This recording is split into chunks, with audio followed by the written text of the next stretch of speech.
is another wonderful Wednesday night sports delight because this is ladies' night. Oh, and shout out to our favorite viewer. Hi, Miss Williams. Miss Williams. Brought to you by none other than Smoooth. That's whenever you see Joanne, not Joe. Oh, the alter ego. Roll now. Look, I would have had this on if I had known it was going to be that kind of party, but apparently. I mean, and that's just my one excuse to look silly on the sidelines, and I'm totally okay with it. I'm doing my job. All right, Coach Willis. Well, speaking of football fans, you got the Swifties that are all about football, and Travis Kelce's Instagram, I think his followers went up 300,000+. Telling y'all, when you get on this show on the ladies' night, boy, I tell you, we are bringing people's careers to a whole nother level. I'm telling you. So here.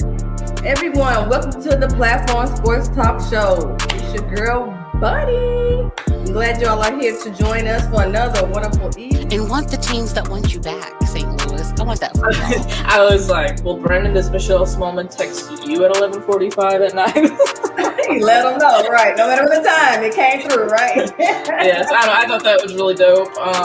She seems to cause a buzz because you know what? Bad publicity, good publicity, they're talking about it. So for some of these guys, they're like, even if I do win, it's not going to be enough for some people. So why don't I just go ahead and get the money? Living the dream. I do all the time.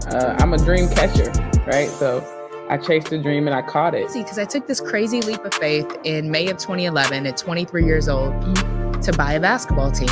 And everyone thought I had lost my mind. Just kind of shed light, women coaches, like, hey, we bring it too. we bring it.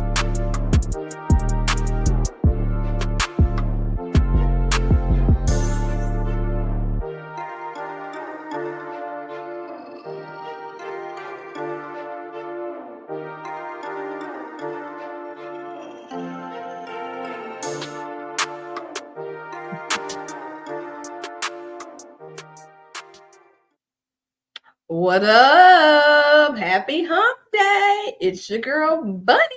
And I want to welcome everyone to a lovely ladies' night. It is the first of the month. Actually, it's the third of the month, but first Wednesday of the month here on the Platform Sports Talk Show. Again, ladies' night. I'm glad everybody's here. Thank you for tuning in. Make sure you leave comments, but just don't leave them anywhere. Please, if you're on Facebook, go to the Platform Sports Talk Show page and leave all comments on that page. When you interact with us, we interact with you. But don't worry.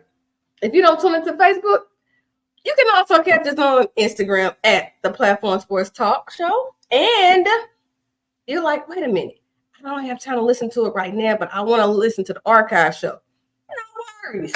We have our shows archived on the Roku channel. And if you don't have time to just look at us, you can always listen to us because we're also on Hot 365 Radio, where it's always hot. And I mentioned it's the first Wednesday of the month, right? But no worries, because the last Wednesday of the month, we got the man cave, the fellas holding it down for us. Again, last Wednesday of the month, the fellas. First Wednesday of the month, the ladies. And of course, I'm not going to do this by myself.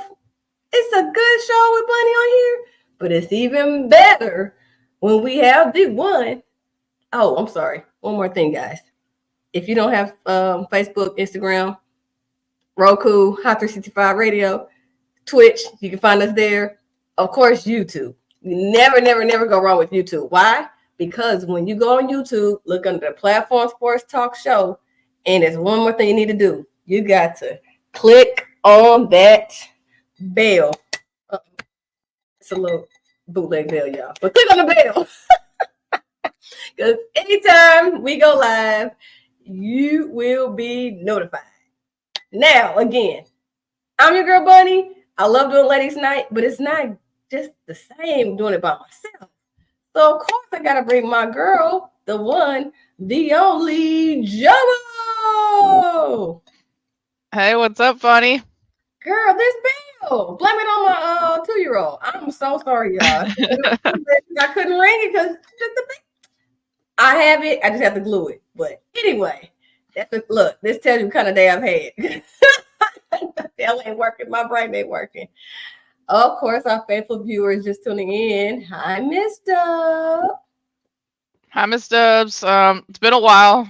I I know, haven't seen Miss Dub besides her liking some stuff on my Facebook, but right? haven't chatted with her on the platform Sports Talk Show in a little bit. So this is nice. It is. And Miss Dub, we hopefully can have you interact with one of our other favorite viewers who just happens to be related to the best producer in the world. We want to give a shout out to Smooth's mama. Damn. Smooth, I'm sorry. What's your mama's name? I was thinking Mark. I'm like, Mother Saunders. Thank you. I was thinking like Mark. I don't know why. Listen, I told you it's been a heck of a day. Happy birthday! Happy birthday! Yeah, our producer may get the sound effects for us for the happy birthday. Pew, pew, pew, pew. We'll see. Anyway, well, you want to start us off with how you got this subtitle name of Uncle Sam's Thought Mail?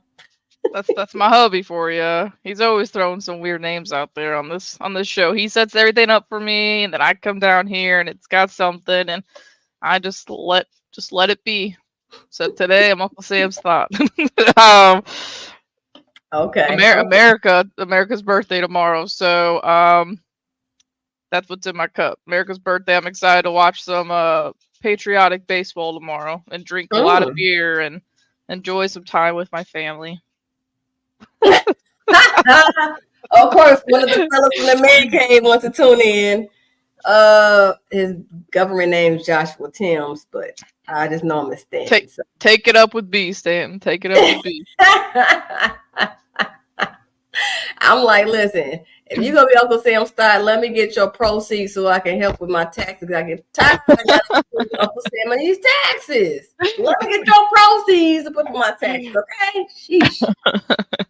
Anyway, but yeah, so it's been a while since the gang has been together with ladies' night. So without further ado, we gotta get it started, honey. We got so many things to talk about, and I don't know. You can start it, I can start it. You know, you told me what's in your cup. I can say what's in my cup. Yeah, well, what's in your cup, Bunny? What's been going on in your life since I've seen you last? And it's been about a month since I've seen you. So. Right? The way my memory's set up, you gotta tell me what have I done? Because it's been like a lot, and it's kind of compartmentalized. Okay, we both did family vacations. I did mine beginning of June. Went to Orlando, Florida, and Daytona Beach. That's why I missed you, because I was out of town. And then I was in Florida. Yeah, it's like I come back, you leave. It's like what? Did you have any green flag days, yellow flag days? Girl, no. And what's crazy, when we was at Daytona Beach, they were doing I don't know if these were lifeguards or lifeguards in training, because it looked like Baywatch. I saw two girls in the actual red swimsuit and had the little lifeguard, same thing. But there's like 12 other people. They were going around the lifeguard stand. They had to go in the water, act like they were saving somebody. They were doing lap stroke, like looking like Baywatch, and they had a fake person or a real person, but fake drowning, like all of that. So it was definitely a green day. sounds like a training, but no, I think we had one day that was a yellow flag, and then the rest of it was red and double red. So we didn't get much of actually being like in the ocean, obviously. The first day that we were there, we could go like hip deep in. But other than that, I mean, but it was still fun. Had a good time. Just getting away. Mia's a little bit older this time, so she enjoyed it a little bit more than she did when she was a year and a half. So, but by like Wednesday, I'm just ready to be home. I'm ready to be home. I'm having a home that like we like. It just makes it so much more relaxing and better to actually be here, and I'm okay with just being here. You know what's crazy? So I told you, the longer we stay, the more money you spend. So we were only gone for 4 days, but it was the perfect amount of time, because the day we left, that's the day we went to the beach. So we went to the beach in the daytime because our flight didn't leave to the nighttime. But the previous day we went to the house of Mickey. Definitely, I'm glad we did one day there only. And you just said, you know how me is a little older. So Sasha's older, so it's great with Sanaa. It wasn't an issue with her, but again, she's 2.5. So we got on to a couple of rides that she could do, and then the other one she couldn't. We just found other things, but it was fun. But it was one day is all we needed at that age. I told my husband, next time, 3 years from now, we should do it again. They're a little older, they could do more rides and probably stay longer. But for one day, 2 parks for their age, it was perfect. Yeah, and no, I mean, love Mia to death, but man, me and B need a little weekend vacay without her. I love her, Mia, but That's what I was telling y'all. So if we get to go on our trip at the end of the month, it's definitely just us two. Because I'm like, I need a vacation from the vacation. It was fun. I mean, we had a lot of energy moving around, and you know, you're in close quarters. We're in hotels, so yeah. And they got all that energy. They want to do stuff. I'm like, I need to chill. Yeah, you're in a different city, so not like you would say, "Hey, such come by, let's go play with them." No, you can't do that. Yep. Yeah, it was brutal at times, but she had a great time. And then right now we're on day 3 of no binky. I don't want to say the word too loud, so but that's now gone. It was a rough couple nights at first, but I think she's gonna be okay. So so lots of changes going on now. So yeah. Yeah. Again, so the last month from now, last seen you to now, we got a lot to catch up. We did. Oh goodness! So that was my crazy month of vacations and getting back to real world and birthday for my father, and now we're on holiday number 2. Went from Memorial Day. Now we're at 4th of July. I plan on sitting down and visit in my driveway and watch the fireworks for everybody else. I don't do fireworks. I don't mind people doing it. I just don't want to do it. That's it. It's simple. That sounds like a war zone in Jeffco. So that's what we've been dealing with. So it'll be like that for like the next week. But anyways, you want to talk some sports? Have at it, honey. So I mean, we could talk about, we got a bunch of just WNBA stuff. And you know what's funny? What? Is my work laptop, if I open up a new tab, it's MSN, but it just every single time about half of the stories on there, it's Caitlin Clark and Angel Reese, you know, and I'm like, oh, like it's all cool and stuff. But it's not as negative as it was like a month ago, but it's still like, it's a lot. It's always going to be a WNBA topic trending, and more than likely Caitlin Clark's included. So producer said, hey, let's talk about this. Do you think the WNBA class of 2024 is the most influential class ever? Now, for people that are watching and listening, influential doesn't always mean like the best scorers ever, you know, influential in different ways. Like one of them could be influential with their attire in the, you know, walking to the stadium. They can be influential with their social action. So it's not just only scoring, you know. But to answer that question, it's TBD, to be determined. Well, I could say for myself, probably only because this is the most I've ever heard about the WNBA. You know what I'm saying? Like, even if we weren't talking about it on the platform, I'm seeing it all over the place. Like I said, I log into my work computer and it's there all day, every day. You know what I'm saying? So my work computer, Instagram, X, Facebook, it's everywhere. Snapchat. So, I mean, it's hard to say no, honestly. And obviously part of it also has to do with, you know, the Olympics, the Summer Olympics this year too. So it's probably being a little more talked about because of that as well. But yeah, I mean, it's everywhere right now, whether it's good or bad or, you know, in the middle. So for me, myself, I would say yes. Yeah. I said TBD, but the regular season ends mid-August and the playoffs start. So we'll see for some of these high influential players if they get to help their team in the playoffs or they're going to be sitting on the sideline. So Miss Dub says, it has definitely raised the profile of the WNBA. You're seeing larger crowds at the stadiums as well. That is true. This is the highest rating, but let me not quote that. I read Could be, or is it currently one of the highest rated season to date? But I'm gonna fact check that real quickly. Also, the fact that it's definitely the Caitlin Clark effect, as people are saying, whether it's negative or positive, she definitely have an effect. So coming off of her collegiate career straight into the professional WNBA league, it definitely made a difference as well. I'm curious. Sorry, I was just gonna say I am curious to see how next year goes after they have like a legit off season. You know, for everyone, not just Caitlin Clark and Angel Reese, because those are the only two that I'm familiar with.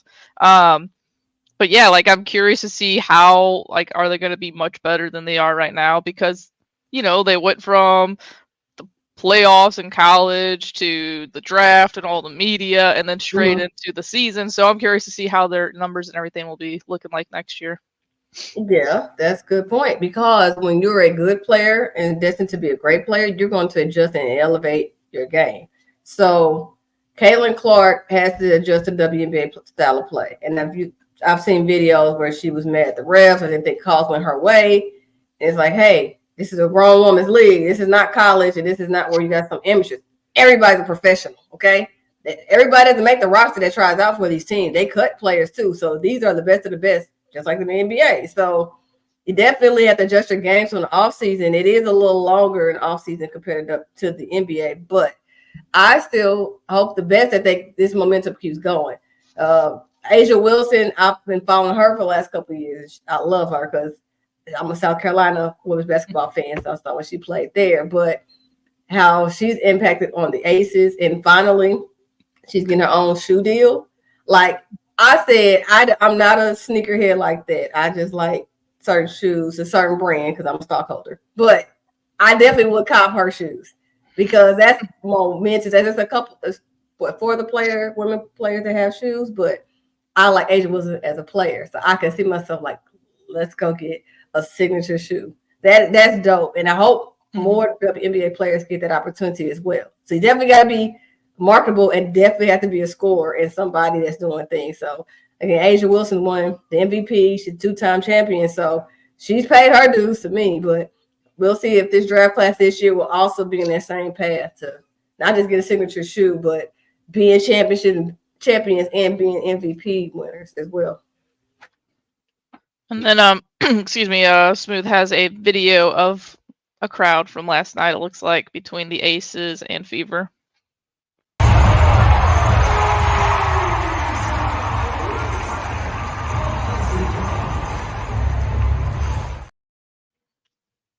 Yeah. I mean, that's a big crowd, that's probably, he said, almost 20,000 people. I don't know what NBA games for a mid-team, what they're showing, what's showing up to their arena, but I mean, 20,000 people, that's a lot of people. Enterprise Center only holds like 25,000, I think. So I mean, that's pretty much like an NHL game right there.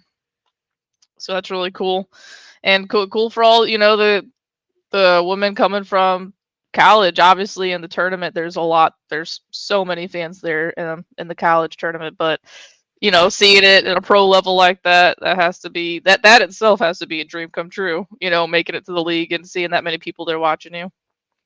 Yes, and think about it. Let's see, the precursor was that last fall, right? Last basketball season for the women's side, when they had the biggest outdoor game, right, at the football stadium. It was a basketball game, right? When Caitlin Clark was there. I thought that was a volleyball game. Are you talking about that one in like Omaha or something? They had a basketball one too. They did the volleyball one. Yeah, that is correct. But so maybe it wasn't volleyball only. I'm sorry. But still, the fact that preseason game. Okay. But no, it's a women's game. Volleyball, basketball, but the crowd. So what he just showed us, it's a preseason basketball game. That still says a lot. People are interested in it more and more. It's getting momentum. I wanted to keep going. I'm happy. Again, just for ladies' night, this is even better. So we can talk in more depth about some of the sports besides the men's side. But I'm definitely was shocked when I saw that. I'm like, damn, they sold out an arena. Like, I like the Aces because last season they gave them their own training facility. So on court, on locker rooms, because I don't know if people know this, all the WNBA teams are using other gyms. They don't have their own. Like all of the NBA teams, where they play on game time is separate from where they train and practice. But for the WNBA, same thing, but they're using maybe a high school gym, maybe another community college. Like they don't have their own. So when the Aces did that, and it's bad too. I'm like, hey, they're serious. They're all in there invested in their women's team. So crowds like that help. I also like seeing the mascot for the New York Liberty. She is the Statue of Liberty, but she carries a purse too, and she has eyelashes. Oh, I haven't seen that. That's funny. But that's like a woman's touch. It's like instead of seeing the traditional mascot and just being an elephant for representing New York Liberty's mascot, she's like, I'm gonna do my own thing. Ponytail, purse, eyelashes. I love it. That's cool. I'll have to look that up. I've never seen that before. I didn't even know that the WNBA had mascots. I mean, it makes sense that they would. But New York Liberty. Let me find what is her name, but it's cute. Like I said, it's just different stuff you see trending. Mm-hmm. Our producer, who is so good at what he does, says he has a video of the mascot.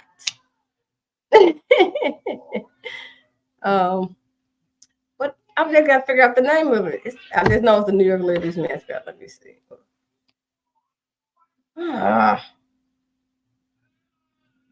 It's gonna come to me, Jobo. Does oh, here we go. That's it. Who we see today. This is Ellie the mascot. Ellie. Or Big Ellie. Ellie has so many names, so many monikers, but there's really only one Ellie. If you're really trying to just create another Ellie, you're not going to be successful at that, because there was real strategy behind, who we see today. And it's so unique to Brooklyn. New York wins that 'cause we hold it down. New York City, we the best hands down. New York wins that 'cause we hold it down. New York City, we the best hands down.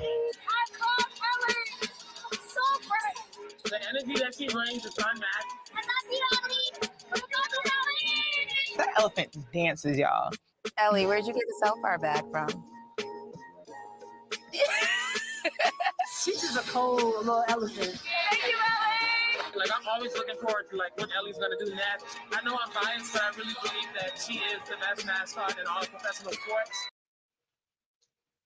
That's awesome. Does every WNBA team have a mascot? Yes, but they have a mascot like Ellie. No. Nah. Not with the pony and doing the split and the eyelashes. Real interactive, but it's so cute outside. That's it. That's what we need. See something, not just a traditional mascot, but switch it up a little bit. Like I said, I love that little long pony. Okay, I should glue one on my head for a little fashion statement. The blue or the greenish blue mixed in. Yeah, I like that. That's cool. So definitely like I said, I'll see if this 2024 draft class is the most influential.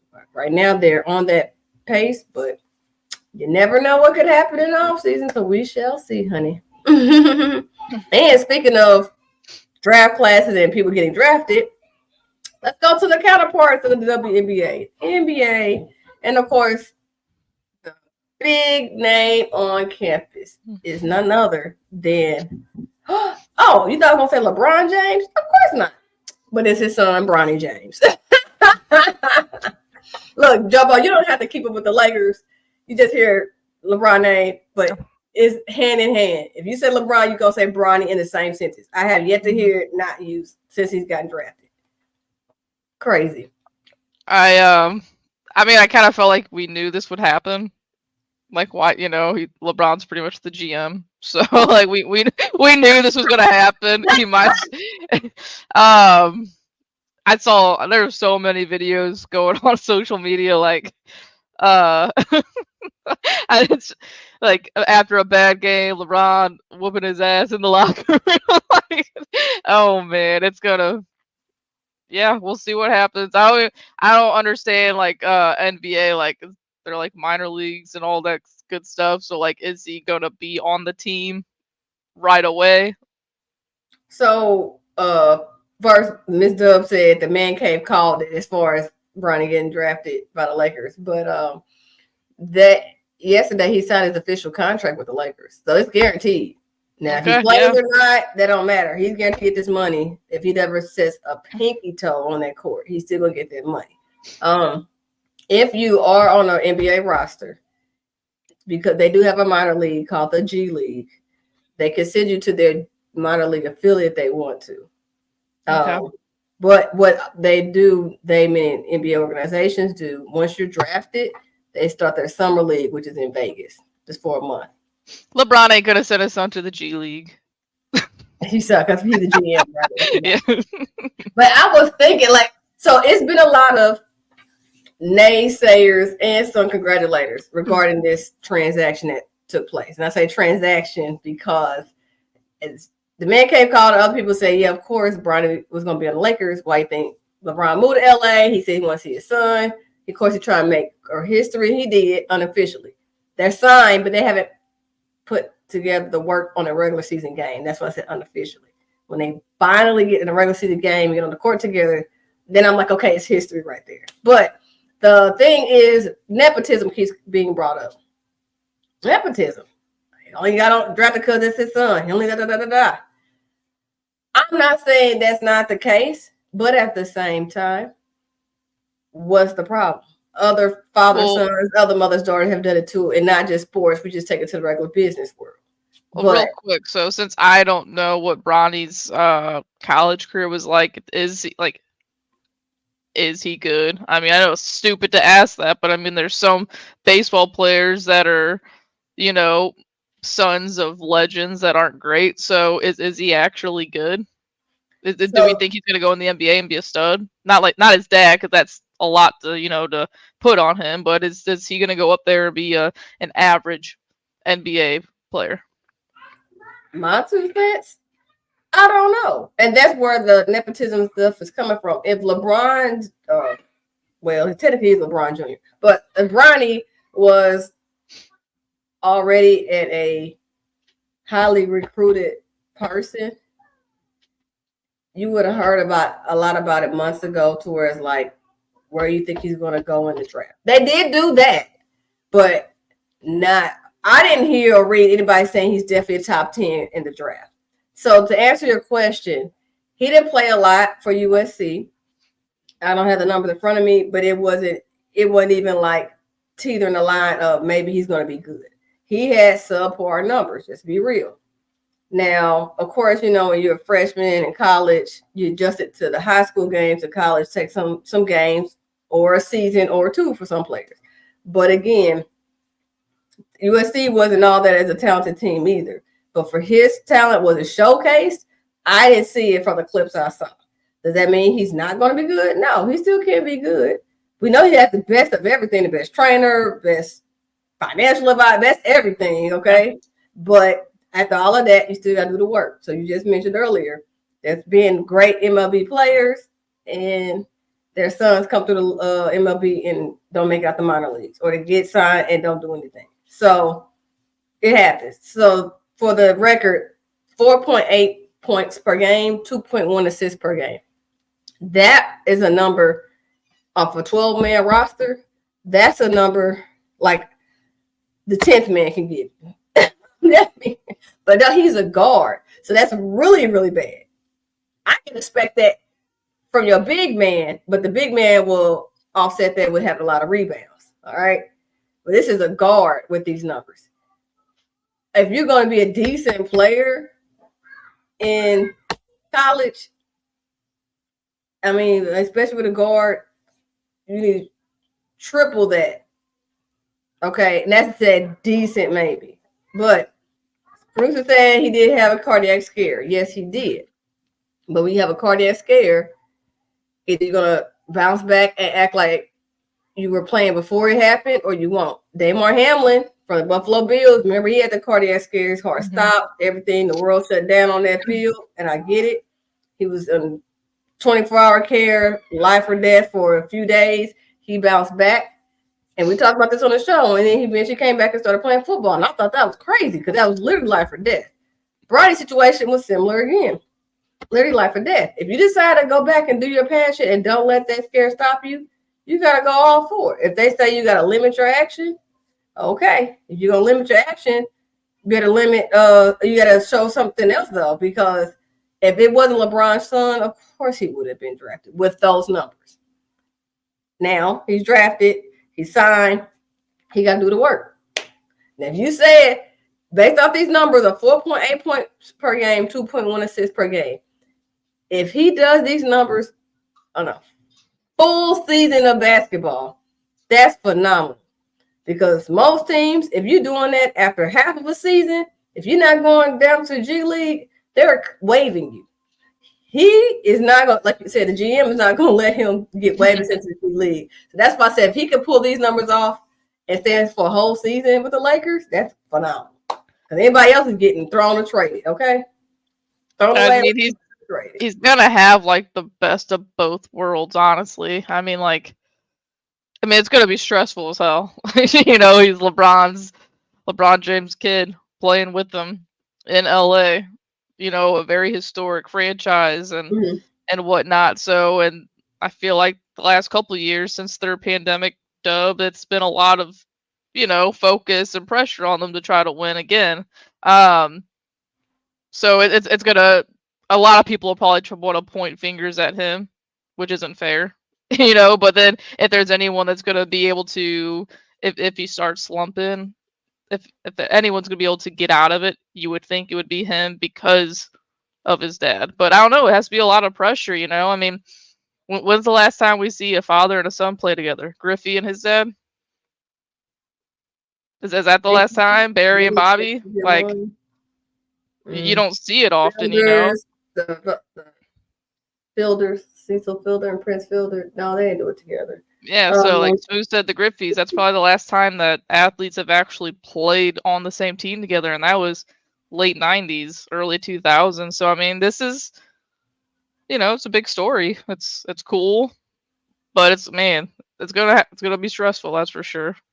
You signed up for it though. Nobody had to do it, and this is going to also mature you as a player and as a person, because take the basketball side away from it. What happened if Bronny just wanted to be a regular basketball agent, be just a shoe store owner, and people know that's his son? People still gonna say you can't do that without your father's help, and you're gonna have to try to prove naysayers wrong. So now that we're putting this with his actual talent of basketball, like his father, he's going to hear it, but this is going to mature you in hopefully a good way. This is pressure, but this is what you got to do. You shine, you thrive under pressure. If you didn't have LeBron as your daddy and you were just being you and you like basketball, you still got to thrive and shine under pressure. That's part of the game. That's what makes it entertaining. Can you handle this? It's always a clock for a reason. Can you do this in so many minutes, you know? So yeah, I mean, it's going to be pressure regardless, but now that your father's there, I couldn't imagine.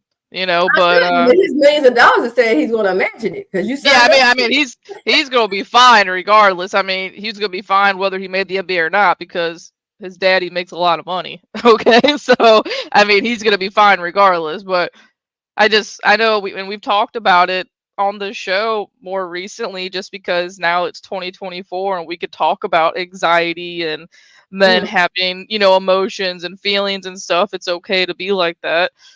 You gotta feel for the kid a little bit, but I can't, you know, like, again, he's a millionaire, like whatever, you know. He's gonna be a millionaire whether he made the team or not. Correct. Because his dad. But so, at the same time, it's like it's not fair that he's gonna be hearing things from people. Like, let's just say he's walking out the tunnel, just going to a quick grocery store run. People gonna say something, and it's not fair. But what's that about life? It's not fair. Yeah. Is it also fair that you're a millionaire and there's people who've gone to college, have 2 and 3 degrees, and still can't have enough food to feed their whole family and stuff like, you know? So think about it. So the pressure, I always say, you know, we could talk about anxiety and stress and mental health, but when it comes to athletic side, I hear what they're saying. There are still people. I don't wish any bad or any young person coming up, because you're figuring out life just like we had to figure out life when we stopped playing sports or just, you know, being adults. But at the same time, it's options. Everybody has an option. You have an option and you want to sign up to deal with this. And you know what's happening because you know what your dad goes through before he was even in college. You know his dad had to endure. So you sign up for it and maybe you thinking you can handle it, and you realize you can't be shielded as much once y'all teammates. Because it's going to be a difference from being on a college team and being on an NBA team, and then shielded from what people are gonna say, this and that. It definitely gets more complicated because not just LeBron the GM, but again, you got this new coach, y'all. We so much has been talked about Bronny getting drafted. We haven't really touched too much on JJ Redick being the head coach. The actual conference draft pick for the Lakers. We haven't. People forgot they drafted somebody before him for the Lakers. It's like it's so much that's not even talked about. Like it's just one person. You know, whole team, a new. It's a lot of moving parts. Woo, Chad! All that is not on Bronny. So that's a lot of moving parts, and then we're all sitting here talking about him. You know, like there was a crazy quote from Redick during the press conference, dropping F-bombs and shit. Like, I don't know. He just wants to win now, though. You know, like I said, this franchise it has a lot of pressure on it, and it's had a lot of pressure on it for a couple of years now to win some games and win a championship. So they actually did good winning games this past season, and believe it or not, for AD, also known as street clothes, he played in the most games. He's played in like 6 seasons. He was out of the 82 game season.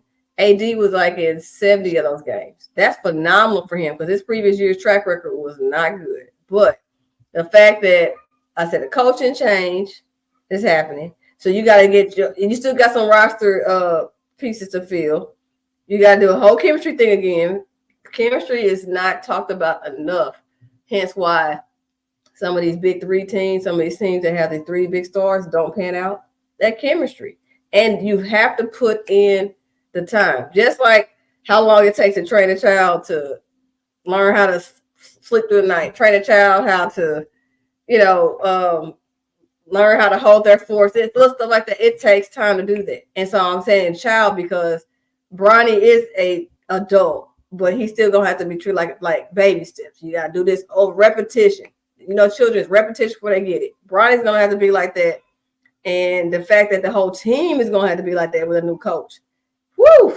So that's not gonna be on him. So I hope people realize y'all gotta give him a little bit of this is not just new place because it's a new team. Your dad's here with that pressure. You got a coach that your own teammates don't know. That's a whole nother story that's not talked about enough yet. So we shall see. I hope the best for him. And again, people are not gonna step off the gas and give him any slack. They're gonna be hard thrown.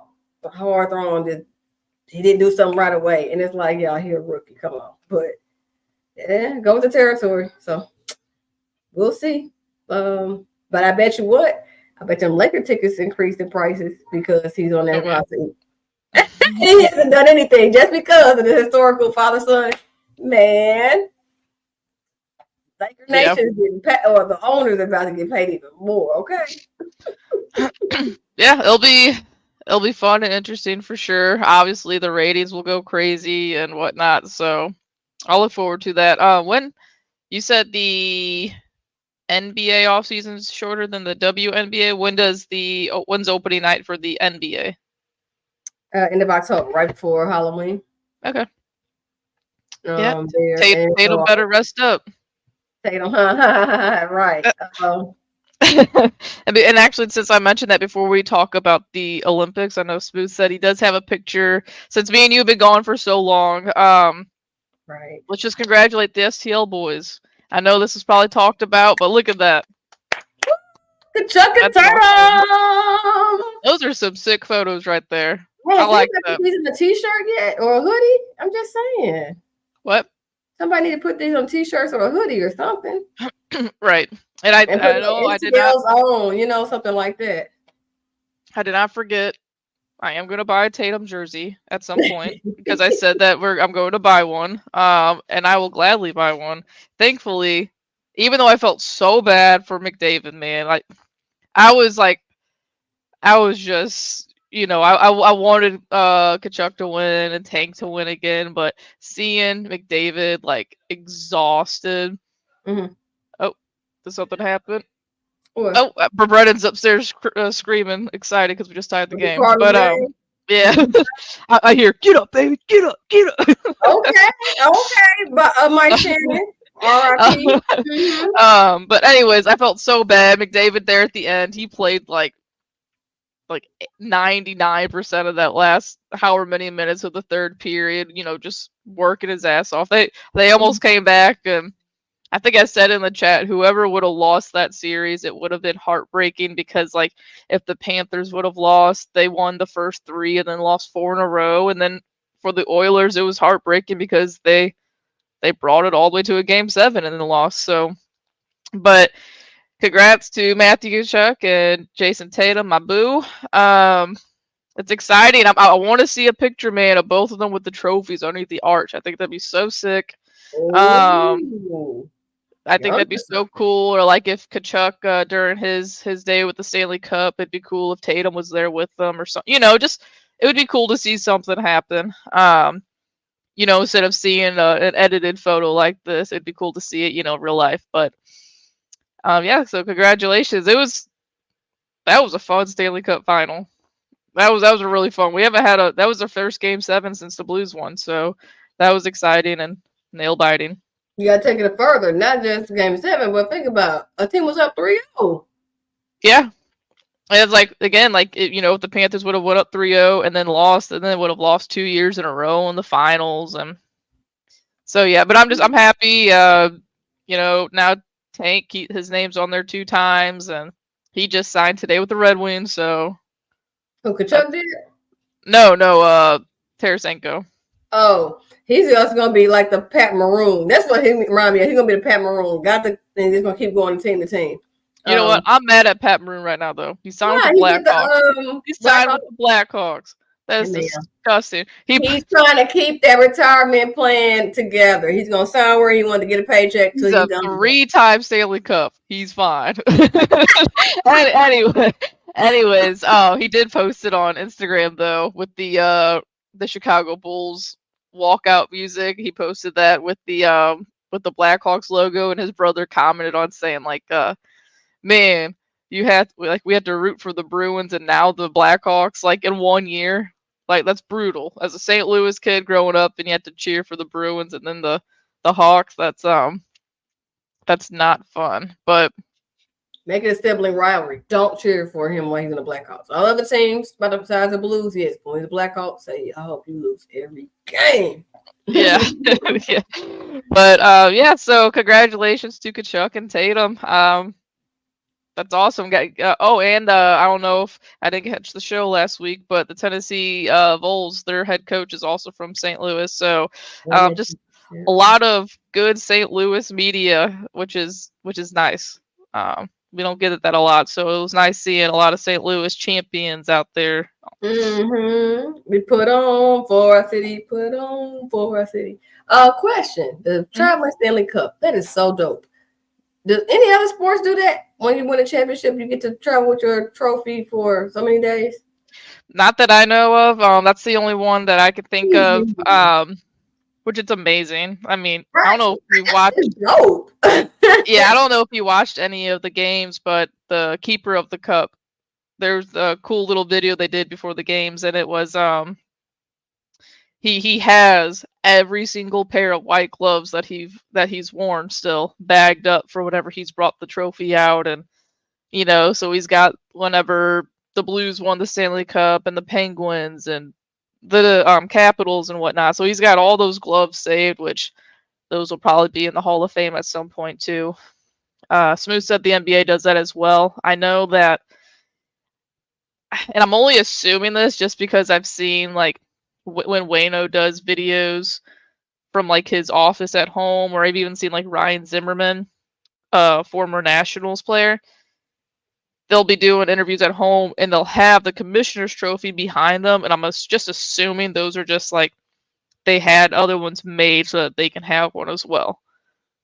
So like that's still, yeah, but legit replicas, not like little fake ones you get like real size and everything. So yeah, I don't know if other sports do that. Obviously, you're not getting a replica of the cup because it's the cup.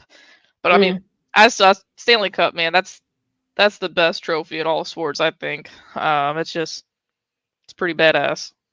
So then, why won't baseball take that into saying do a traveling for that, or football with the Lombardi Trophy? Well, because the commissioner just thinks it's a hunk of metal. in baseball. So there you go. he Your doesn't think favorite it's a deal. commissioner, man, fraud. Talk Yep. about your boy, why don't you? Don't wanna. Man, That's enough. That's enough for him. oh, that's all you're gonna give him? The nerve. Yep. So yeah, so you want to talk about the Olympics? Because I am ready. End of July. Dude. I can't wait. I have been watching. I think that one of the most mind-blowing, has to be the toughest thing ever out there, is whenever they're running and they jump over. What is that called? The hurdles? The hurdle. These people are going like 90 miles per hour, and then just it's the most mind-blowing thing to ever watch. Like, it doesn't even look real. Like, I saw this video the other day of Richardson and just Team USA, and it did not look real. I thought I was watching like someone doing a flip book, and they were just zooming. It's mind-blowing to me. I think your boy Lyles, that's the third picture. He may be competing with the baseball jerseys going wrong. Just saying. Dude's jacked. What are you talking about? Man. He's Producer shredded. picked that picture, but I'm just saying for ladies not against to fit the bill, because here I'm like, what am I looking at? That people may look, oh, his shirt is off. No, that's not what I'm looking at. Oh Lord. Oh Lord, this is a PG. Fred's mom might be on the show still. What are you doing? The producer put the picture up, not Okay. All right. Oh man, but all I'm saying is just watching how fast these people run, it blows my mind, man. I love I wish. track and field. Like, I have a few favorite sports out there. Another producer, he said we're way past TV. Oh my gosh, that's because little me is not around and freaking Frecker upstairs. So Yes, Miss Dub. The Stanley Cup is the one that they add names to it, and after they run out of room, they take that bottom plate and then they put that into maybe it's the top plate. I don't know, but then they take it and put it in the Hall of Fame. But yeah, then the opening night, they'll do another trip around the ice with it, and then it's bye until summertime. So, but yeah, yeah. Just these people are so freaking athletic, man. Yeah. Oh, and speaking of the Olympics, did you hear about our women's water polo team has a new sponsor? No. Whatever. No, I ain't started looking at all. But it's like the same way those baseball jerseys had you too, ma'am. The same way those jerseys had you. Oh Lord. But now the water polo team, women's water polo team, has a sponsor in Flavor Flav. You're like, what? I know, night and day. Flavor Flav. How did that happen? Because one of the players from the water polo team put on social media, said she just wanted people to watch one of their matches, and come out support. And I get Flavor Flav got wind of it. He did, and then he ended up having his agent contact their team or maybe their PR person. And so now he not just helping financially, but he's helping promote them as well. And then he got them some tickets to the Taylor Swift concert that was over in one of those countries in Europe while they were still practicing. Stuff like that. One of the countries in here. Yeah, I don't want to say the wrong one. It's a few countries in Europe, but one of those. Yeah. She's doing her Taylor Swift tour over there right now. But I thought that was so dope.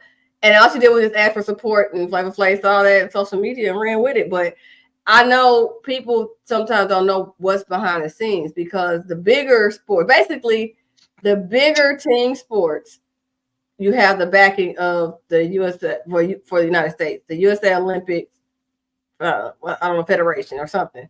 So of course the basketball team is backed, men and women. You have your hockey team that's backed up, men and women. You have the soccer team. But when it comes to individual, the gymnastics team as well. But when it comes to like track and field, I don't know if they're still doing golf or not, but when you have the fencing, when you have they did bring back at one time they did have archery. I don't know if they brought it back or not, but stuff like that, you're on your own. And not just a athlete. If you want your family to come and see, oh whatever, that is not true. If you want your family come and see, they had to, pay out of pocket for that too. So the hard work that these athletes are doing to make Olympic teams is known, but then the extra stuff to get there, because that training, you're not just showing up for a couple of months, make the qualifying team, and you're done. Like, you're training for years and years. That is time and money. If you have a full-time job and then still have to train on the side and do it at the highest level, that's dedication and a lot of work. And I get when people are excited, or they just, for all the blood, sweat, and tears they do. See, Olympic athletes, they get their recognition. And I know in some other countries that their country backs them up and pays for it, and they take it to another echelon, to me, sometimes, compared to what America does for our Olympic athletes. Because it gets a lot of work time, blood, sweat, and tears to get there. But I think some of the more popular sports are backed, and other ones you're on your own. But you can still represent America. Like, that's crazy. But so I was thinking of the video I was talking about the other day of them when they pass the baton and keep running. The relays. It was someone's comment. They like snipped it to the second girl because she was booking it so freaking fast, and someone snipped it and put how my girl is when she takes my phone, like she just takes off with it. I was just thinking about that. Oh man, I said that to Brendan. I was like, oh, that's so funny. Some people in trouble when that girl get their phone. They can make the Olympic team, okay, for track and field. And I love the sprint. Like, that's one of my favorite of all the Olympic sports. I love the sprints. I love the relays. And the fact that we get this in 3 weeks, and of course it's over 3 weeks of time. I forgot what the time delay is. In Paris, I don't know how many hours it is from the US, but it's exciting that Simone Biles is making another Olympic team. Sha'Carri Richardson's finally getting her time to shine, because what happened last time 4 years ago, technically 3 years ago, they didn't let her run because of the whole failing the drug test. But then Lyles, he's been amazing as well. I'm just excited for them, because we know the women basketball team is going to do their thing. The men, let's hope so. That's sad that you got to say that these days. Let's hope they bring the gold, because they got bronze a couple times. They always put up a stack team and they always fail. But not always, but they did it in 3 Olympics ago. They got a bronze, because that's part of the chemistry, part of it not taking it serious, because that's the one thing. Like I said, some other countries, they do have regular leagues, like we have NBA, NFL leagues, but a lot of other countries don't. So the Olympics is their time as a team to shine, and they take serious, and that's it. While we have players that's getting paid gazillion more than what the regular making Olympic team would get for them. They're playing for more for their regular teams and not their country. Like, they're playing for America, but you know what I'm saying? Like, I want to get a championship trophy over getting an Olympic gold medal. Now, I say they don't want, they do, but you do a lot more work, and your money is tied up into your NBA team and not the Olympic team. If that makes sense. Yeah, I think it's different whenever it's like the MLB and the NHL and the NBA. They're already living out their dreams. You know what I'm saying? Like, this is Simone Biles' dream. But like there's this is the pros, for the Olympics and whatnot. So it's a little bit different for them when it comes to this. Not, like team sports, they're already making millions doing everything. So, but I'm excited. Like I said, last time I was on, it was a while ago. Mia's doing gymnastics, and so I'm excited for her to watch Simone do her thing. And shoot, I mean, like I said, these people are freaks. I can't get over how freaking athletic they are, man. They're so athletic. I guess they're good freaks, huh? Yeah, that's a good thing. That's a good thing. Like, man, they're so talented, and it's just, I feel like I watched a documentary or a movie a couple years ago about Simone Biles and just all the work that goes into it, and it's just, and it's not just her, it's the families and whatnot. Obviously, she does all the hard work, but having a strong support system there, and her hubby, he's been excused from training camp to go be with her in Paris and whatnot. So it's just cool. hopefully they all bring back a lot of gold. That's like we want gold on top of gold on top of gold. Okay. So yeah, I can't wait. We got 3 more weeks and we get it on and popping. And think about this: 4 years from now, it's gonna be right here in the USA, in LA. Maybe Jobo get some tickets and hook us up. You know. Yeah. Yeah, right. Like I said, I still got to buy a Tatum jersey. I'm worried about that, okay? Because that thing's going to be super expensive now he's the champion. That is bad because you know the City Connect jerseys. I looked that up the other day. The City Connects is only $165. I was surprised. Going to the Olympics. So USA. Quincy Williams. Hey, Quincy. Hey, Quincy. Just saying. Oh wait, here's a little what do you call it? New Balance outfit per se. His uniform. Wakanda. It looks like the top look like Wakanda. Yeah, something like Black Panther. Yeah, it is. That's tight. I like it. That's cool. New Balance is his sponsor. He's only 16 years old. What, Quincy? You ready to go dominate the Olympics on the track and field? I'm here for it. Let's do this. Yeah, I love, like I said, track and field is like my favorite. I love the sprints. I love the relays, and especially, it's a rivalry between the unofficial one, let's say, USA and Jamaica. Because either more on the women's side, who is going to get the gold, who's getting the silver. That's just what it always boils down to. Either America's gold, Jamaica's silver, or Jamaica's gold, USA silver. But track and field specifically. I love it. I love it, though. I'm just saying I'm rooting for my island people, too. I'm rooting for them. Get them on the main stage, Wait, you got to pick a Yachty and the Cubs. Oh, I don't want to see this shit. That's talking about he being a manager for them or something? So his son plays, Smoooth. Every single time I get a notification, I go to my notification spot. This is still recent enough to where I click on it. I have to see it every single time. His son plays for, Afton Athletics. They do you can play for the Oakland Athletics or something like that. His son plays for the Chicago Cubs for some, league. And this is disgusting. I hate it. I know he has to be a dad and whatnot, but it grosses me out every time I see it. My nephews just started playing a little T-ball and whatnot, and they're wearing Yankees gear. And I said, you know what? That's the only time I want to see it happening. You better not be wearing that shit to my house. I don't want to see it. So when they come over tomorrow, they better not be repping the Bronx. I don't like it. I love it. I love it. Oh, I hate it, man. Ms. Dub, the 2028 Olympics will be in Los Angeles. So maybe you can get us some tickets, Ms. Dub. Hey, I don't know how much they'll be costing, but yeah. Do a little ladies' night show from out there in LA 4 years from now, okay?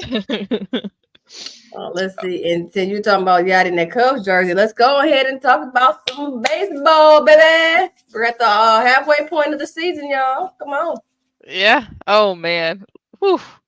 Guys, Cardinals are on a wild card spot right now. I wish we could rewind our tapes from 3 months ago, instantly, because it's still early. Is guilty of chalk and trash. We all and they earned it. I'm not saying they did. It's still early, and just about every team, but 2 in the National League, are within striking distance of a wild card spot. So that's how bad the National League is. 1, 2, a lot can happen. If we could just get to the trade deadline, playing how we've been playing, and make some moves. And it doesn't have to be go out there and get Garrett Crochet, the highest touted pitcher right now for the trade deadline. But if you can go out there and get a Tyler Anderson, Zach Eflin, Eric Fetty. This is you wearing your GM hat, because I was just about to ask you, fill in all the blanks to make sure that we have the right roster and the right people to where we are definitely in the playoffs in September. So put your GM hat on right now. You just mentioned some players, but I need their spots, okay? You got a what? Yeah. Oh. Here, you want to say hi real quick? Come on, say hi. Ah! Just got out of the bath. Say hi. All right. Well, I like that. Okay. All right. Love you. Say bye. Bye. So right now it's crazy because a lot of stuff can happen right now with the Cardinals. With they have Tommy Edman coming back soon, possibly. Last time he tried to do any type of baseball activity, he sprained his ankle. So, but he's on his way back. Newt Barr played 9 innings in the outfield last night, and he's DHing tonight. So those are the main two right there. So whenever they come back, what's going to happen with Siani? Is Burley going to be an everyday outfielder, or is he going to be an everyday DH? Is Nolan Gorman? He had a grand slam last night, but he's not been great. He had that really good stretch on the road where he was, hitting the ball all over the place, but he's been very bad. Like, it's kind of crazy, Nolan Gorman. It's probably because he's been up here for about 2.5 years now, but Jordan Walker, he's still down in AAA, and Nolan Gorman, he could probably go back to AAA. With how like crappy he's been. But then you got Brendan Donovan. He's been playing some good defense in left field. Dylan Carlson can't even catch a DH break. We got Brandon Crawford DHing tonight over Dylan Carlson. So I don't know. There's just a lot of moving parts right now. Ken Rosenthal said today that someone like a Dylan Carlson could help out the Cardinals because we got guys that are in the big leagues that have been playing in the big leagues that teams might want. So like the White Sox, for an example, Eric Fetty, because again, I don't think we'll be in the Crochet conversations. That's gonna be more of like the Yankees, the Orioles, possibly the Braves. But Eric Fetty would be a good one. He's just, he's kind of like a Miles Michaelis type guy, but we need innings right now. Miles pitched great tonight, so there's Tyler Anderson with the Anaheim Angels. He's a lefty. There's, like I said, Zach Eflin. There's another lefty out there. I can't remember who that was mentioned, but they need a starter. Right now you got Andre Palante, who's been filling in that role. Steven Matz, it's probably the worst contract since Mike Leake for the Cardinals. It's been nothing but injury after injury. And then, so you got Sonny Gray, Lance Lynn, Palante, Michaelis, and I feel like I'm missing someone. Oh, and oh my gosh, Gibson. Gibson's been great for us too. So there's like a lot of solid inning eaters in there, but you can't just keep throwing out Palante and then Libby here and there. Libby's been so good out of the bullpen. I just don't want to screw him up. So, and then they can go out and get another reliever, honestly. But right now, for position players, everything else it's gonna have to play out somehow. I don't see us going out there getting a position player to help with the offense. Our offense isn't great. There we have some days like last night where they put up 7 runs, but I think pitching's more so of the main concern. And as you know, pitching usually wins you some championships. So one starter, possibly a reliever, and then I think that they'd be okay. But they got to continue to play good baseball from now until the July 30th trade deadline, because if they don't, then then why would Mo try to buy? Because Mo's getting ready to do his next move, which he figured he'll be fired at the end of the season, even though his employer is the one that's causing most of these issues anyway. But I need them to rebrand the Cardinal way. Make the Cardinal way look different now. How about that? Okay? All-Star break. Let everybody be focused on that, seeing all these great people out there in the field, home run derby, all that. And in the meantime, rebrand the Cardinal way and show us the new Cardinal way. And let us fans and people who pay for tickets, be satisfied with what they're seeing. Now, again, you're saying it's still early, and yes, the NL League is a parity because it's not balanced. But we should be taking advantage of this. So, go ahead. I think right now with how they're doing things have been fine, and just like we did at the beginning of the season, and when things were going bad, it was all on Mo and all on Allie. And right now, Allie hasn't made many bad decisions that I could. The only thing that me and Brendan were just talking about, he said Libby's been amazing out of the bullpen. Mm-hmm. I wish we used Libby more out of the bullpen because I feel like we see JoJo and Kittredge and Ryan Fernandez every single night. By the time September and October come around, those guys are going to be burnt. So you got a Libby in there. He's not a guy that you just use for blown out games. He came in today and he was amazing.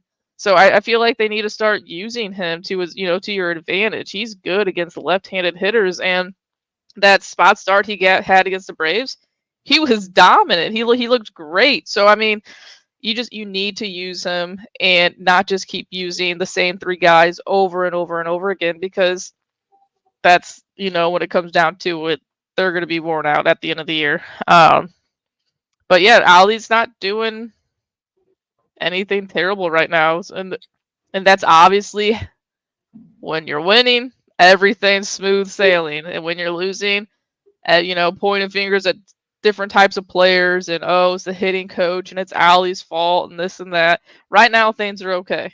We're not the best team in baseball, but we've been one of the best teams in the National League since Mother's Day. So I mean, that's my thing. We rebrand the Cardinal way because what I just said earlier, the NL is not normal. It's a lot of teams that are right by the Cardinals. There's way too many teams that are neck to neck, and it's not neck to neck because we have 60 wins already for the season, because we're all hovering around the 500 mark. Like, that's bad. But this has been an off year for the NL. And that's the only way, like you said, is winning is everything is okay or working. Technically, this is a one-off. And last year we were exploited. And next year, if they don't do anything new, the old Cardinal way, we're going to be back to the same conversation that we've had the last 3 or 4 seasons. So even though it's working now, this is because the NL is in an off year. They need to rebrand and fix it, not just getting a little 1 or 2 people for the pitching, and we should be okay. We got blessed with Halsey as a reliever and just dominate, because that wasn't expected. The bats are okay right now, but again, you have to get better. When we get into a wild card spot, what happened 2 years ago? Wild card, and we's gone. Just like that. We blinked and who wants to go through that again? One thing though I will say real quick is with the wild card series against the Phillies, is the last handful of years, Cardinals played awful at home. So bad. This year, we're actually we're tough to beat at home, and that's the first time that's happened. And seriously, I don't know when. Probably the early 2010s, where Bernie Miklasz talked about all the time. People used to fear coming to Busch Stadium to play the Cardinals. I don't think they're fearing it right now, but they're a little on edge right now because we're playing some good baseball at home, which is really good to see. And as for the offense again, though, is I do think once you get Nootbaar back and he can stay healthy, and Edmonds back and he's healthy, I think we'll start to see a more consistent defensive alignment and a more consistent lineup. And then I think things will start to click a little bit better. Like right now, I mean, obviously we're playing good and it's moving all over the place. But right now with Wynn, Burley, Contreras, that's pretty freaking good right there. I mean, Mason Wynn has exceeded all expectations. Everyone thought he was going to come in and probably just be a really good defender and have a better year offensively than last year, but that would be really easy because he only played 30 games and it wasn't great. This year, I mean, the dude's almost a 300 hitter. He's playing good defense. He's swiping bags. He's bringing energy, and I don't know. It's fun to watch him play. So hopefully, once we get a consistent lineup out there, hopefully the bats start coming along, and we're not winning these games by 1 run, and our buttholes are pin needle tight because Ryan Helsley loads the bases. He reminds me of Trevor Rosenthal back in the day. Really? Watching Trevor Rosenthal close out a game was the most nerve-wracking thing. And now that's Helsley. I get mad when Helsley saves a game because it was stupid scary. I don't want to watch that. I want you to go out there, blow them away. He can't locate his fastball still. It's going on a month of him not being able to locate his fastball, but you think he's burned out because he's being used more than we realize it? And like I said, he's been a blessing though. I mean, he's leading the league in saves. I don't think he's been overused though. That's the thing. I mean, he made that pretty clear last year. He's only going to pitch when we're needed, when it's needed. And right now, I think they're using him pretty good, and it's working out. And again, it's not fun watching him save the game. It's very nerve-wracking, and I'm scared. But hey, Dylan Carlson's a Manfred runner. Finally in the game. But I'm gonna say overtime, extra innings. Yeah, but no, I mean, there's not too much to complain about right now with the Cardinals, and right now that's a good thing. And there's not too much to complain about my Stros, baby, because I was never scared. And they're playing so. Okay. Ask Brendan. I was like, I feel more confident about the Stros making the playoffs than the Cardinals. And right now, they're not in a playoff spot, but they're only 3 back of the Mariners. And let me tell you, they're doing it with barely any pitching right now. They're doing it without Kyle Tucker, and they're in this damn thing. Jordan doing his thing. That's why I was freaking out earlier. Okay. So we need the O's to beat the Mariners again tonight. Stros win this game, and So yeah, right now, there's not too much to complain about with the baseball world in the Bobocani household. Okay. Cardinals are playing some good ball. Stros are playing some good ball, and yeah. Okay. But yeah, here's the standings in the AL. You got the Guardians, the O's, and the Mariners, and all those races besides the Central are pretty close. The O's are up a game, and the Mariners are up 3 at this moment. And then the wild card, you got Yankees, Twins, and Royals. Yankees, they're scuffling a little bit right now, but Judge, I mean, a couple of years ago, he broke the home run record, and he's probably going to break his own record this year. That's crazy. He's unreal when he's healthy. He's one of the best in the game. He's going to hit 60 plus homers again, most likely. But let's talk about. Well, I'm sorry. Go ahead, because you mentioned Judge, and I wanted to laugh about the other New York team with the high payroll and. Okay, yeah. So real quick, in the NL, you got the Phillies, the Dodgers, and the Brewers all leading their divisions, and those are all by a decent amount. They're up pretty good, but then you got the Braves, the Cardinals, and the Padres right now. And the Padres, I mean, they're doing it without, I think, Darvish and Musgrove are still hurt. No Tatis right now, no Bogart, so they're just playing some good baseball. And then just underneath, you got the New York Mets, and Mets,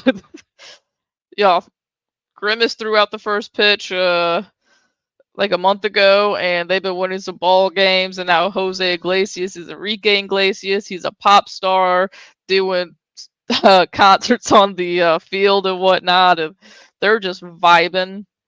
And that's a team right there that this next month, 27 days, is going to be so interesting, because if they start losing some ball games again, they got like a whole rotation that could be traded. They got Severino, Quintana.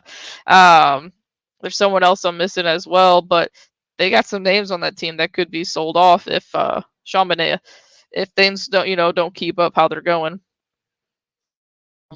Okay. Definitely wasn't expecting the season for some of these teams to look like this. Yeah, so I mean, like, the Cubs have been talked about possibly selling, but they're only 5.5 back of a wild card spot too. So I mean, I don't know, just another crazy year. But just about everyone in the NL besides the Marlins and the Marlins, and the Rockies, of course. Everyone else just about has a chance to make the playoffs. So just this next 27 days it's going to be big. Okay. Well, Jobo, you can go ahead and be our super predictor person real quickly. We're at the halfway point of the season. Playoffs. Who on the NL side, who on the AL side is making it? To the series? Just to get into the playoff. It don't say who's winning the series, just who. Oh, well, to get to the playoffs. So there's 6 on each one. Yeah. So the O's for sure. They need another pitcher. Mhm. The AL West, I don't know, man. It's the AL West this year is what the NL Central and AL Central have been for so many years. They're just kind of mid, and so it's hard. But West was one. So I'll say 2 teams from the well, I can't say that though because I think the Yankees make it 2. Oh my goodness. O's, Yankees, Stros, that's 3. Guardians are unbelievable this year too. I don't really understand why or how. If you look at their lineup, it doesn't make any sense. Smoooth, pull up those teams again. I got 4. I need 2 more. So I'm going to say Stros win the division, O's win the division, Guardians win the division, and then I'm going to say Yankees a wild card team, Mariners a wild card team, and oof. You know, I'm gonna say 2 from each division makes it. I'm gonna say to try to get the last one. Yeah, I'm gonna say 2 from each division makes it, and we'll throw the Twins in there too. So it's pretty much the top 2 teams that I've chose for all of them. But I'm gonna say the Astros win the division and the O's win their division still, but not by a lot. Like that AL East, man. That's all you need is the win to get in, honey. I know. As long as you get the wins to get in. And you know what? Just because I think O's fans would rather be a wild card team this time instead of winning the division, I'm gonna say the Yankees won that division. The O's are the wild card team. Yankees need to have that long layoff like the O's did last year. You know what we've talked about the last couple playoffs. And then in the NL, obviously the Dodgers. The Phillies are without Schwarber and Harper right now, but I just think they're too good to not make it. So really, yeah, Dodgers, Phillies, Brewers for sure. Man,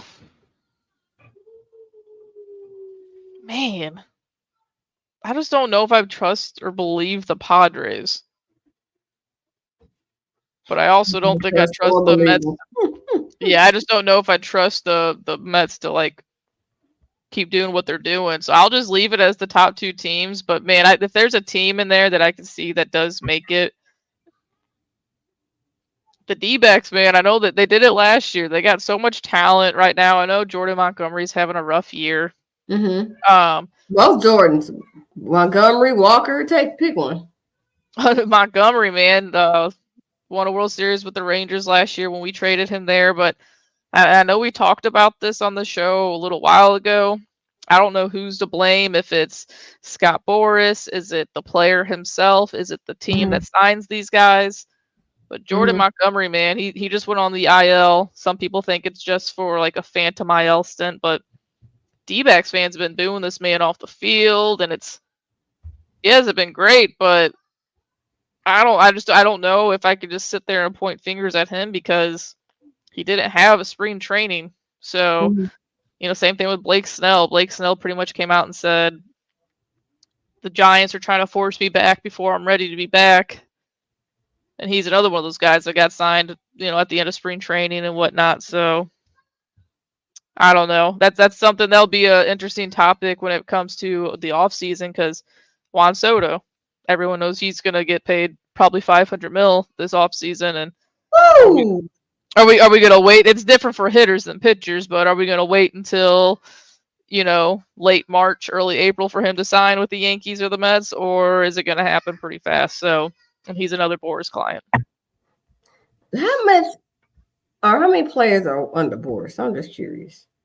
How many players are for the Major League Baseball are signed under Boras? I'm just curious. I mean, he gets the people paid. He does. He's great at what he does. Yeah, but Jordan Montgomery fired him after he signed because I don't think he liked the process that went into it. So that's what I'm saying. I don't know who's to blame for this, for these Boris clients, because this isn't the first time it's happened where, you know, pitchers have signed, or even like Matt Chapman and Cody Bellinger. They're not having good years with the Giants and with the Cubs, but they're Boris clients, and they got one of those weird, like, year with an option, 30 million, whatever it is, you know. I don't know how much it was, but it's the same thing with them. So I don't know, man. It'll be interesting to see when it comes to the off season. But right now, it's hot outside.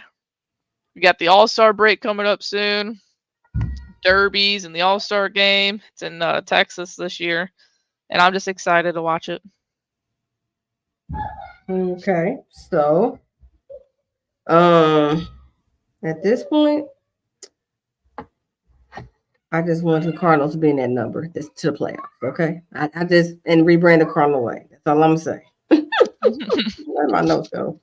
Boop, boop, boop, boop, boop, boop. And then, sorry, Jabba, I was trying to bring my. And talk some Blues. Yeah, the Blues, because I don't want to have the Blues spring next year in April.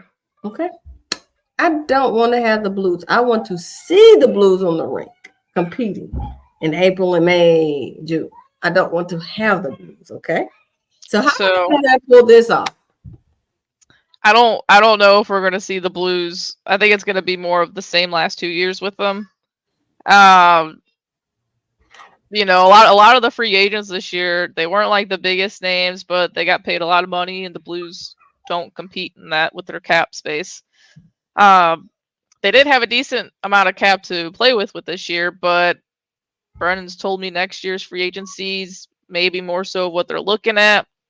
But as a Cardinals fan, it's hard to believe that that's going to happen, because there's been a couple of years here recently, you know, where the free agents have been pretty sexy and nothing happened. But our draft, we drafted a couple defensemen, which is good, because I think defense is our biggest concern, honestly. But we did make some trades yesterday or 2 days ago, and we also signed some people. So we did sign Pierre Oliver Joseph and his brother Matthew, which is pretty freaking cool. We're gonna have some brothers on the ice together, so I think that's dope. They used to play for the Penguins and the Senators, so now their parents could just wear one jersey and enjoy themselves at a hockey game. Who came first? Which brother to the? I think we got Pierre first, and then we signed Matthew after that. Okay, so Pierre was with the Senators, or he was with the? With the Sens, and then we got Matthew, I believe. Okay. Yeah, something like that. I don't know. But no, it's gonna be cool. You know, that'd be cool to see. And then we also trade for Fosca with the Stars, and he's just, you know, veteran presence.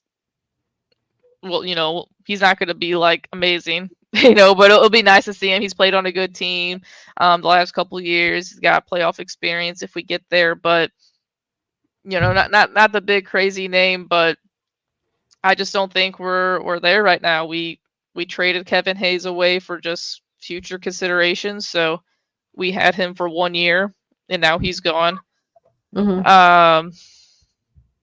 But yeah, I mean, not too much going on with the Blues. They had their development camp, and this past week, but a lot of things could happen still. You know, a trade could happen, but for what? Like, what are you going to get from this trade?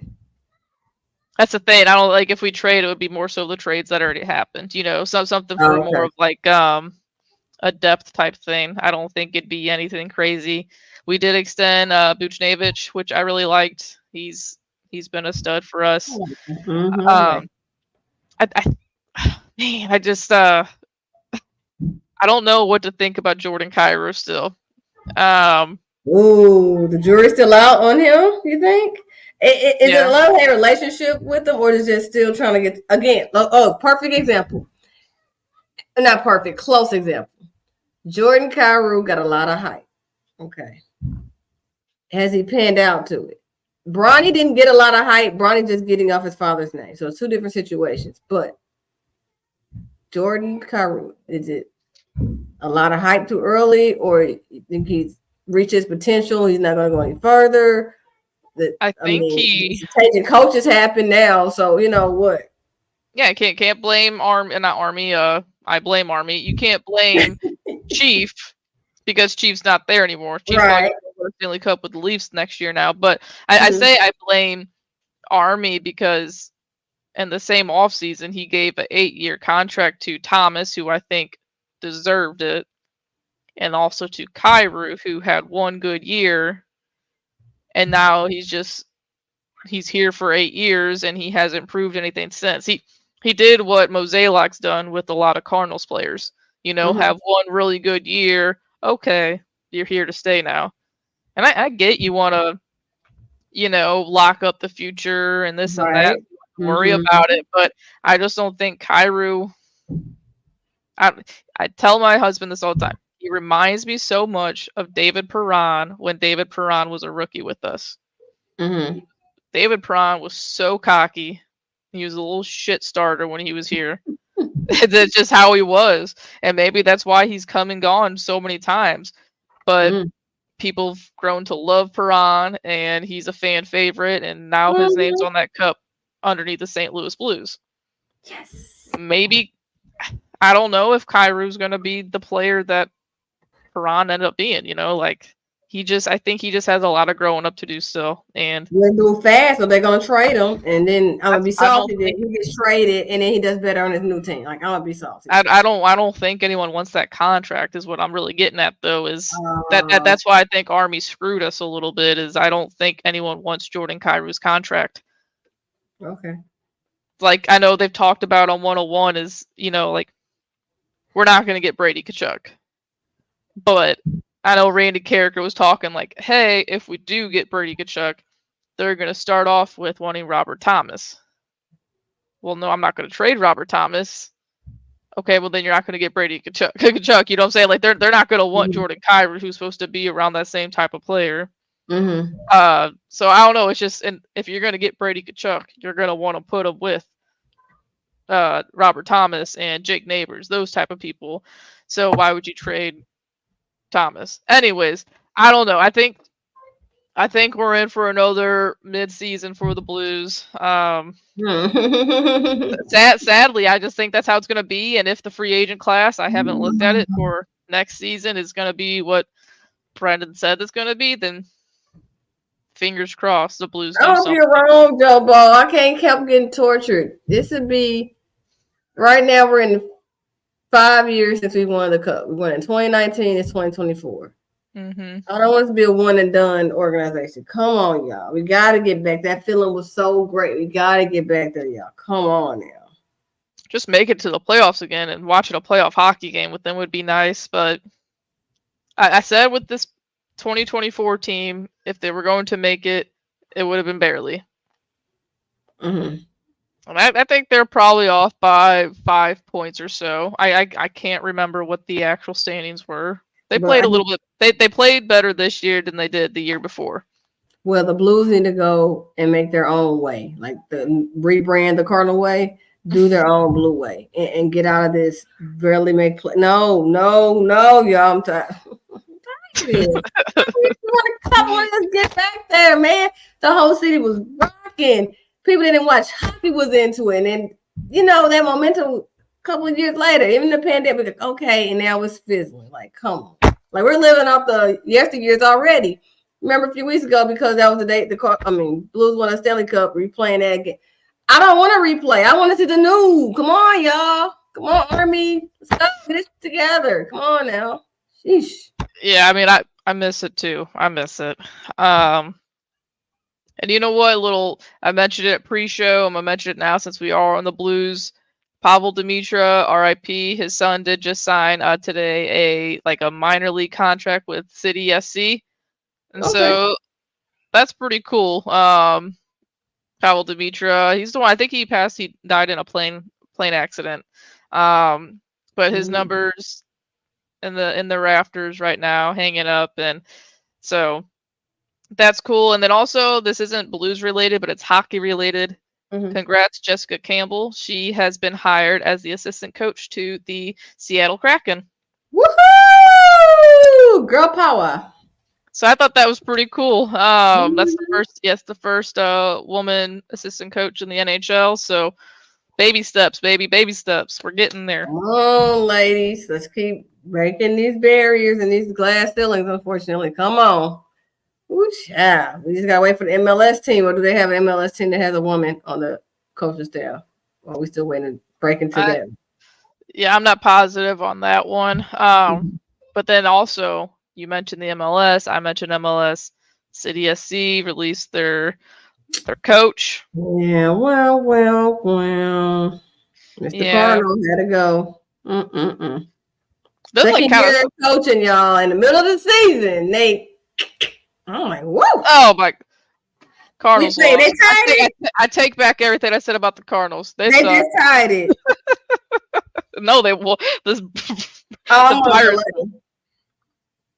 Oh my goodness. I want to delay, so we lost. What did he give up? Because I want to delay. Let's see what happened. Look, what I say though, JoJo and Kittredge were in the game again. That was wait, which reliever? Why is my stuff not coming up? Let me try a different method. JoJo Romero. Different medium here because it's just not working for me. Okay, go ahead. JoJo's been overused way too much, man. We need another reliever. All the people, and you just do to the you see. Yesterday we was up 4-0 and barely won that one. Like, what the beep is going on? Oh, I'm annoyed. Anyways, let's do these MLB All-Star starters, and then all right. Smooth. It's not a good evening. The All-Stars, and we got to wrap this up because let me close up. Gotta go drown out her sorrows and another beer. Stros are winning, so that's nice. Anyways, that's not nice for me, but go ahead. All right, the All-Star starters were just announced like an hour or so before the show started. But so for the AL, we got Steven Kwan, Aaron Judge, and Juan Soto in the outfield. In the infield, we got Jose Ramirez, Gunnar Henderson, Jose Altuve, Vladimir Guerrero Jr., Adley Rutschman, and then your daddy, Yordan Alvarez. Not your daddy. Oh man! And then for the NL, we got Jerks and Profar, Christian Yelich, Fernando Tatis Jr. In the infield, Alec Bohm, Trey Turner, Ketel Marte, Bryce Harper, William Contreras, brother of Wilson, and some guy named Shohei Ohtani. Quick question though. What's up? Tatis Jr. 2 years ago fell from grace. Now, is it an afterthought, or is he still going through like taking P tests every week, and then people like, okay, he did have the talent, he didn't even need the PED, or are people still I'm sure people, like Ryan Braun got booed the rest of his career after he tested positive. He gets booed, but it's also, you made it to the big leagues, you got the talent. Like everyone knows he's got the talent. It's more so if you're an idiot for abusing it and taking advantage of it. Okay. But yeah, a lot of this could change, obviously, with injuries and people dropping out. Tatis is injured, Harper's injured. So there'll probably be a couple people that take their place. There's no Cardinals on the NL, but we were also talking before the show that we can see, obviously, Ryan Helsley's going to be a reliever. He's got the most saves in baseball. And then I could see Sonny Gray. He's one of the best pitchers in baseball right now. And then possibly Mason Wynn. I could see him being an alternate. He's been pretty good for a rookie shortstop. So, So just because there's not a starter in there doesn't mean anything's bad. This is fan based.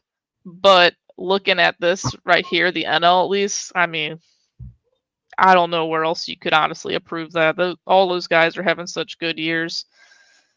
And I was watching the Rockies and Brewers last night. As much as we want to see the Brewers lose, it's good to see Christian Yelich having a good year again. I know he's had some weird back. Why root for him? No, it's he's had so many weird back injuries and whatnot, and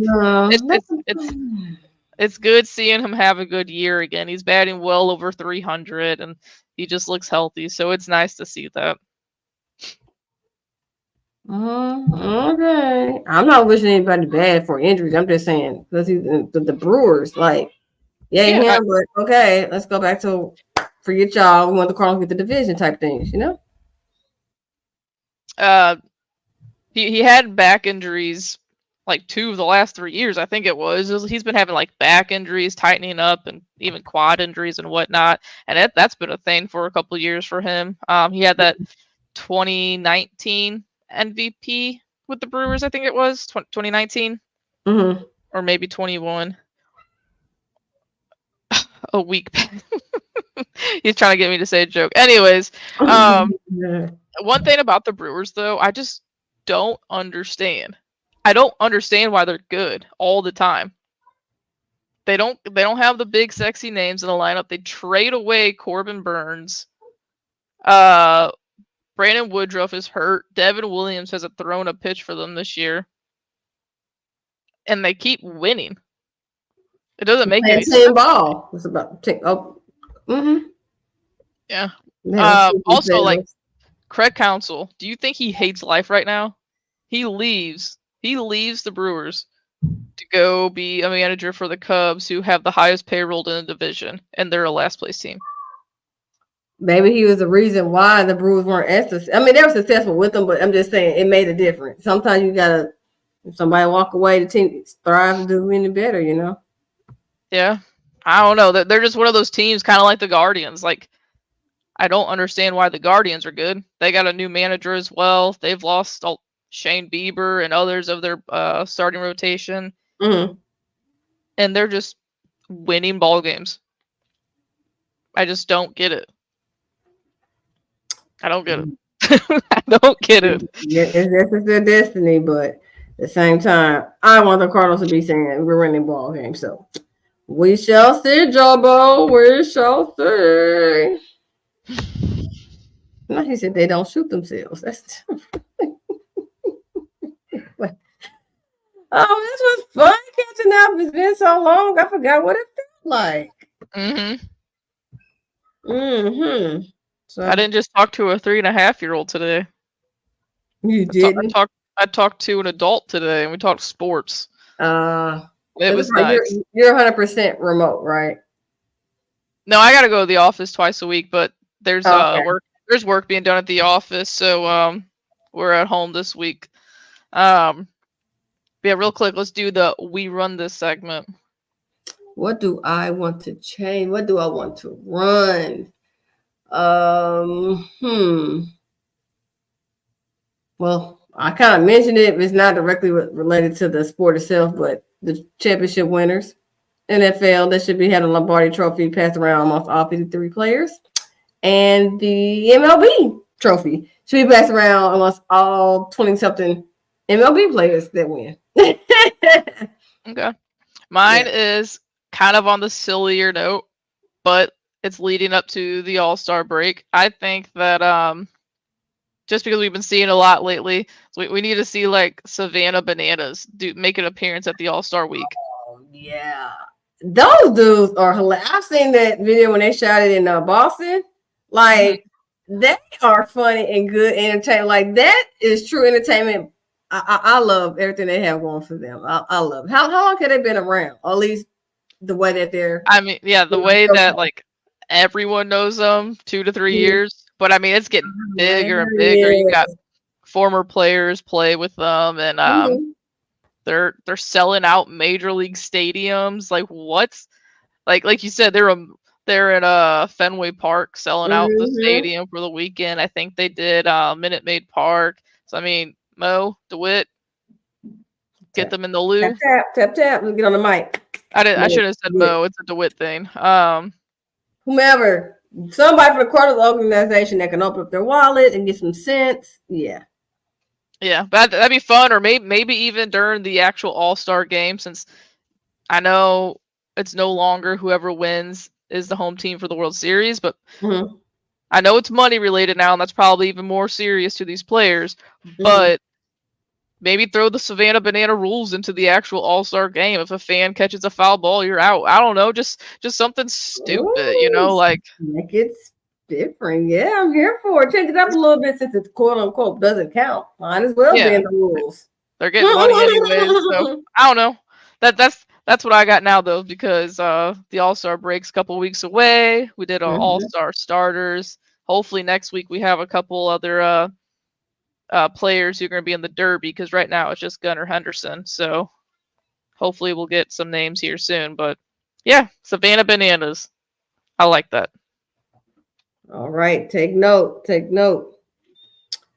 I think that is another wonderful edition of Ladies' Night. Did we? Yeah, here's a lot of topics, man. Yeah, you could tell we were like making up for lost time and hadn't seen each other in a while to talk. So yeah, this was good. No, I'm parched. I need some water.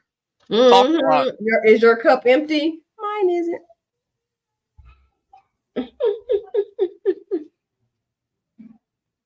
Gotcha. So I gotta give a shout out again to the birthday girl, Mama Saunders. I want to say happy birthday to you. With everything in a bag of chips, plus you're gonna have a whole bunch of fireworks just to celebrate your birthday. Aren't you special? Yes. So I want to thank everyone for watching. And guess what? We have to have a quick vacation next week. So the main show will return in 2 weeks. I said we had to have a vacation. Technically, it's our famous producer, Smoooth. He will be out of the country. So we're going on a quick vacation / hiatus. But don't get comfortable. We'll be back in 2 weeks. Okay? And real quick, Mrs. Saunders and Jamie, make sure your son does not pick up a basketball tomorrow. It's the year anniversary of him tearing up his kneecap, and we don't want to see that happen again. We don't like Smoooth on the couch. So and Jamie don't either, because she doesn't want to be nurse again. She said nurse 2.0 is not her career. No. Yeah. So Smoooth, stay away from the basketball and the hoops.